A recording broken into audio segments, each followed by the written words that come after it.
আমির হামজা হচ্ছে জামাত ইসলাম থেকে দাঁড়িপাল্লা নিয়ে নির্বাচন করবে। অবশ্য জামাত ইসলামের এখন হচ্ছে নিবন্ধন নাই। তো যদি নিবন্ধন ফিরে আসে তবে তো দাঁড়িপাল্লা নিয়ে নির্বাচন করবে। আর যদি নিবন্ধন না থাকে তাহলে হচ্ছে উনি জামাত সমর্থিত একজন প্রার্থী হিসেবে তাদের হচ্ছে যেই মার্কা থাকবে সেই মার্কাতেই তিনি নির্বাচন করবে। তাদের হচ্ছে কুষ্টিয়ার যে আসনটা সেই আসন নির্বাচন করবে।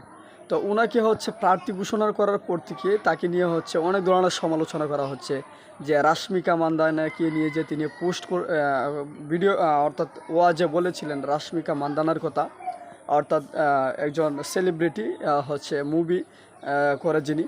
তো এই বিষয়টা আসলে ঠিক নয়, কারণ হচ্ছে যদিও সমালোচনা করা একান্তভাবে আমি মনে করি যে কিছুটা হলেও ঠিক আছে, কারণ হচ্ছে এইসব অবান্তর কথা ওয়াইজিনদেরকে বলা উচিত নয়।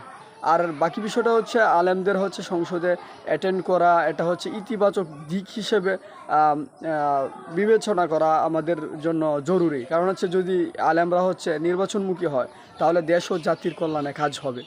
অতএব আমরা সমালোচনা করব লিমিটেশন রেখে। আসসালামু আলাইকুম।